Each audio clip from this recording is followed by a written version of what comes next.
पाकिस्तान ने मैच, श्रीलंका ने दिल जीत लिए। रावलपिंडी में बाबर की 20वीं सेंचुरी की बदौलत पाकिस्तान ने श्रीलंका को 8 विकेटों से हरा दिया। सीरीज 2-0 से पाकिस्तान के नाम। ग्रीन शर्ट्स ने 289 रन का हदफ बआसानी 10 गेंद पहले पूरा किया। मोहम्मद रिजवान ने नाकाबिले शिकस्त 50 जड़ दी। बाबर और रिजवान के दरमियान तीसरी विकेट की शराकत में 112 रन जोड़े। ओपनर फखर जमान ने 78 और साइम अयूब ने 33 रन की बारी खेली। श्रीलंका ने पहले खेलकर 288 रन बनाए।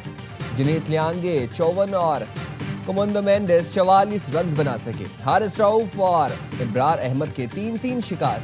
मोहम्मद वसीम ने 1 विकेट हासिल की। तीसरा मैच इतवार को खेला जाएगा। सीरीज के तमाम मैचेस ए स्पोर्ट्स पर बराह रास्त दिखाए जा रहे हैं।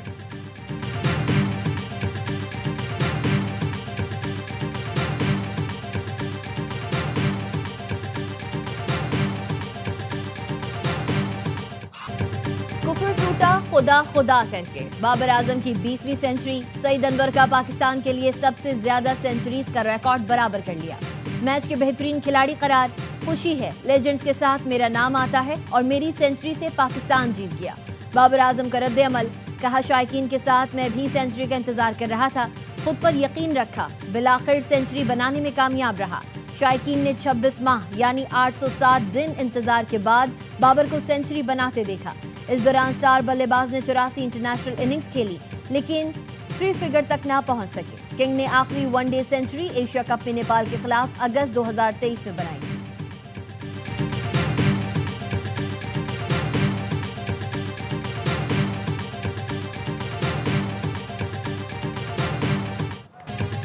Well done green shirts, thank you Sri Lanka. Chairman PCB Mohsin Naqvi की वनडे सीरीज जीतने पर कौमी टीम को मुबारकबाद। कहा, आज पुरम पाकिस्तान के साथ मुखलिस दोस्त श्रीलंका और क्रिकेट की भी जीत हुई। बाबर आजम, फखर जमान, मोहम्मद रिजवान की शानदार बैटिंग से पाकिस्तानी टीम ने दूसरा मैच और सीरीज जीत ली। श्रीलंकन खिलाड़ियों और मैनेजमेंट का भी शुक्रिया। शायकीन क्रिकेट ने मेहमान को टीम को पूरी तरह सपोर्ट किया। दूसरे मैच के खतामी तकरीब के मेहमान खुसूसी वज़ीर इत्तलात अताउल्लाह तारण ने वज़ीर दाखिला मोहसिन नकवी के सिक्योरिटी इंतजाम को सराहा। कहा, श्रीलंका की टीम की पाकिस्तान आमद खेल और दोस्ती की मजबूत ताल्लुक की अलामत है।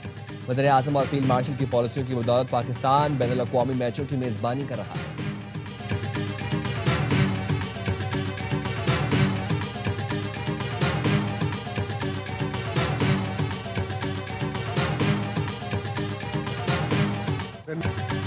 Friendship not out. पाक श्रीलंका दोस्ती की सुनहरी यादें। पाकिस्तान ने 1996 में खराब हालात के बावजूद श्रीलंका का दौरा किया था।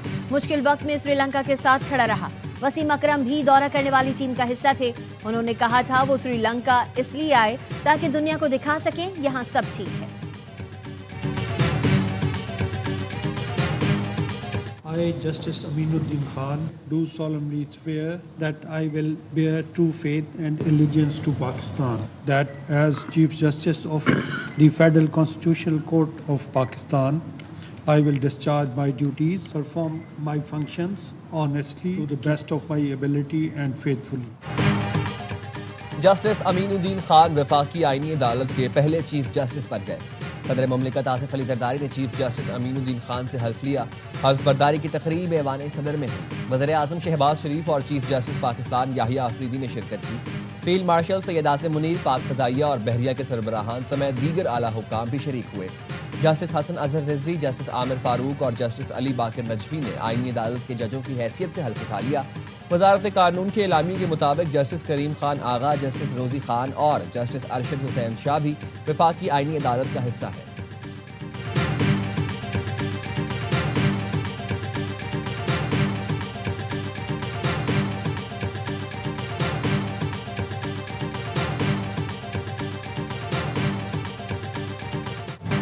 सदर मुमलिकत ने जस्टिस मंसूर अली शाह और जस्टिस अतर मिनल्ला के इस्तीफे मंजूर कर लिए। सुप्रीम कोर्ट के दोनों जजेस ने गुज़िश्ता रोज 27वीं तरमीम को आइन पर हमला करार देते हुए अपने इस्तीफे सदर मुमलिकत को भिजवाए थे। दोनों अब सुप्रीम कोर्ट के जज नहीं रहे।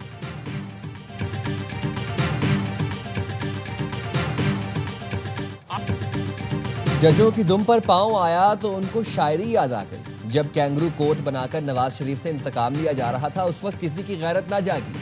वज़ीर दिफा ख्वाजा आसिफ का कौमी असम्बली से खिताब, कहा दिया का माजी भयानक रहा, जो जराइम उन्होंने माजी में किए वो उनके जहनों में से खत्म हो गए। अतर मिन्नुल्लाह मुशर्रफ की कैबिनेट का हिस्सा थे, आज उनका ज़मीर इसलिए जाग गया कि आइन की बालादस्ती कायम हुई है। एक्स पर लिखा 27वीं तरमीम ने एक शख्स के इश्क में मुब्तला जजों के ज़मीर को जगा दिया। उम्मीद है बाज़मीर जज मुराद से फौरी दस्तबरदारी का ऐलान करेंगे।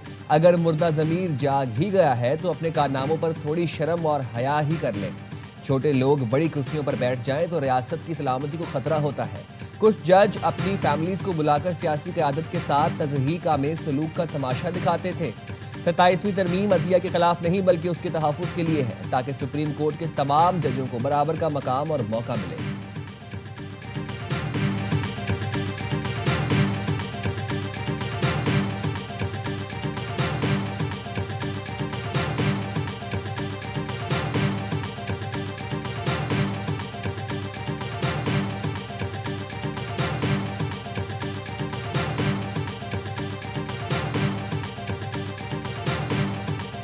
Under the Rule 263 of the Rules of Procedure and Conduct of Business in the Senate 2012, that the requirement of Rule 120 of the said rules regarding notice period be dispensed with in order to take the consideration at once the bills at order number 6 to 13 as passed by the National Assembly of Pakistan. Pakistan army तरमीमी bill 2025 senate से मंजूर। नायब वज़ीर आज़म इसहाक डार ने bill पेश किया।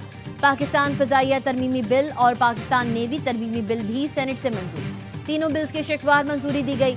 Supreme Court practice and procedure तरमीमी bill भी मंजूर कर लिया गया। वज़ीर मुमलिका तारिक फजल चौधरी ने तरमीमी बिल ऐवान में पेश किया।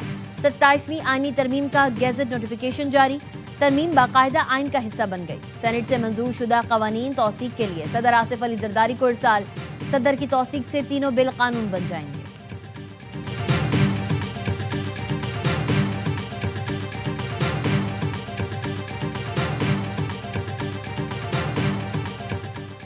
बानी पीटीआई इक्तदार के लिए सियासत के बजाय तोहम परस्ती का शिकार थे। बानी पीटीआई ने इक्तदार और ताकत के लिए अपनी पीरनी बुशरा बीबी से शादी की। बुशरा बीबी ने बानी को रूहानी इल्म से बताया कि दोनों की शादी हो जाए तो वो वज़ीर आज़म बन जाएंगे। द इकोनॉमिस्ट ग्रुप के डिजिटल मैगजीन 1843 के होशरुबा इंकशाफात रिपोर्ट में कहा गया, पंजाब की पीरनी ने बानी की ज़ाती ज़िंदगी सियासत पर अमलियात का रंग चढ़ाया। बानी पीटीआई ने इक्तदार के लिए दीनदारी का लिबादा ओढ़े रखा। बानी पीटीआई ने दुनियावी कामयाबी के लिए बुशरा बीबी की हर बात पर अमल किया। घरेलू मुलाजमीन ने बुशरा बीबी की अमलियात के लिए बाजार से चीज़ें लाने का बताया। बुशरा बीबी गोश्त, काले जानवर का सर और कलेजी मंगवाती थीं। मेरिट के महज नारे थे। रियासती उमूर में बुशरा बीबी हर्फ आखिर समझी जाती थी। बुशरा बीबी ने तकरीरों, रोज़मर्रा फैसलों, सफ़र के औकात पर भी अमलियात का रंग चढ़ाया। बुशरा बीबी की इजाज़त के बगैर वज़ीर आज़म का तैयारा उड़ान नहीं भरता था। बुशरा बीबी के हुक्म पर वफादार और करीबी साथी दरीना घरेलू मुलाजमीन यके बाद दीगरे फारिग किए गए। आर्मी चीफ जनरल बाजवा से 1-on-1 मुलाकात में भी बुशरा बीबी मौजूद थीं। बानी और जनरल बाजवा की मुलाकात में भी ज़्यादा वक्त बुशरा बीबी बोलती रहीं। बुशरा बीबी की करप्शन सामने लाने पर बानी ने उस वक्त के DG ISI आसिम मुनीर को ओहदे से ही हटा दिया। पाकिस्तान में आइन और कानून की बालादस्ती नहीं है। मेरा ये सिर्फ के नौजवानों तैयार रहना, जब भी हमारे लीडर हमारे कायद जनाब इमरान खान साहब से कॉल आएगी तो इंशाल्लाह मैं आपको लीड करूंगा इंशाल्लाह ताला। मुल्क में आइन और कानून की बालादस्ती खत्म हो चुकी। हमारे पास एहतजाज के अलावा कोई रास्ता नहीं। वज़ीर आला खैबर पख्तूनख्वा सोहेल आफरीदी का कहना है, जिस दिन बानी की कॉल आई खुद आपको लीड करूंगा। बानी ने मुझे अपना ओपनिंग बैटर करार दिया, लेकिन फॉर्मेट नहीं बताया था। आप लोग मुझे बताएं मैं किस फॉर्मेट के हिसाब से बैटिंग करूं।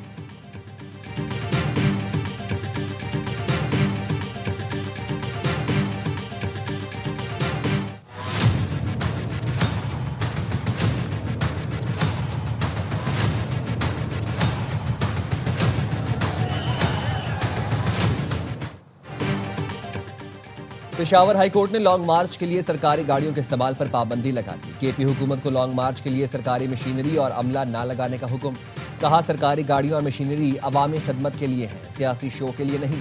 सियासी रैलियों में रेस्क्यू मशीनरी और फायर ब्रिगेड का इस्तेमाल खुली बददियानती और इख्तियारात के नाजायज इस्तेमाल के बराबर है। सरकारी वसाइल का सियासी मकासद के लिए इस्तेमाल अवामी एतमाद से गद्दारी है। आर्टिकल 4, 5 और 25 के तहत अवामी वसाइल किसी एक जमात की जागीर नहीं। सरकारी वसाइल के सियासी इस्तेमाल से हुक्मरान की गैर जानिबदारी मजरूह होती है।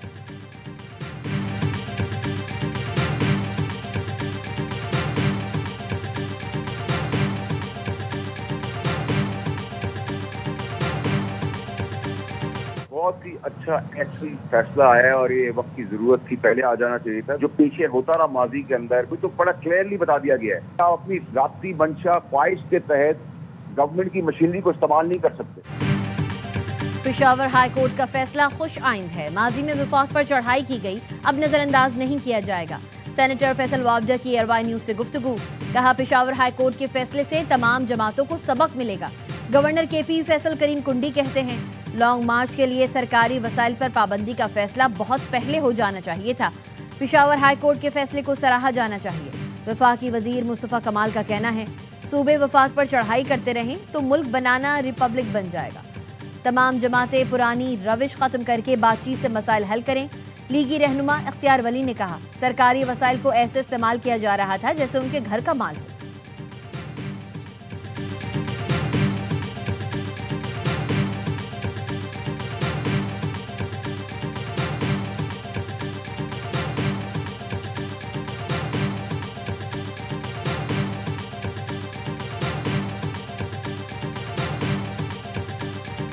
ये हुकूमत आपकी हुकूमत है, पाकिस्तान पीपल्स पार्टी की हुकूमत है, एक वर्कर की हुकूमत, और इंशाल्लाह दरवाजे उसी तरह खुले रहेंगे जैसे मुमताज हुसैन राठौर साहब के दौर में।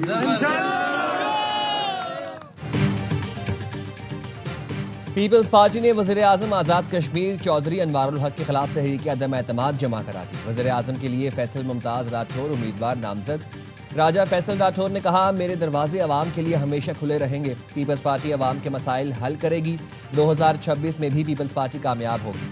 PP आज़ाद कश्मीर के सदर चौधरी यासीन ने कहा, फैसल राठौर का ताल्लुक आज़ाद कश्मीर के एक बाअसर और तारीखी सियासी खानदान से है। वो आज़ाद कश्मीर के साबिक वज़ीर आज़म मुमताज़ हुसैन राठौर के फर्जंद हैं। राठौर खानदान को आज़ाद कश्मीर में पीपल्स पार्टी के बानी खानदानों में शुमार किया जाता है। फैसल राठौर ने अवामी एक्शन कमेटी से मुज़ाकरात के लिए कायम कमेटी की सरबराही भी की थी।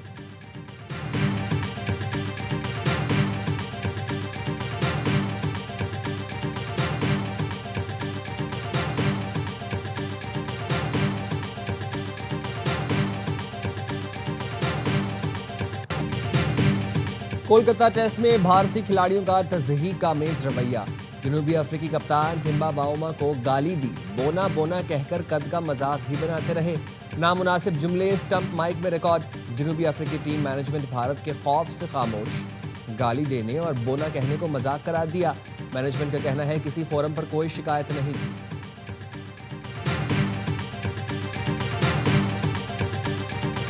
और पाकिस्तान ने हॉकी वर्ल्ड कप क्वालिफायर्स के लिए क्वालिफाई कर लिया। ढाका में प्लेऑफ के दूसरे मैच में बांग्लादेश को 8-0 से आउटक्लास किया। सुफियान और वलीद के 2-2 गोल। कौमी टीम ने 3 मैचेस की सीरीज में 2-0 की फैसला कुन बढ़तरी हासिल की। हॉकी वर्ल्ड कप क्वालिफायर्स आइंदा बरस फरवरी मार्च में।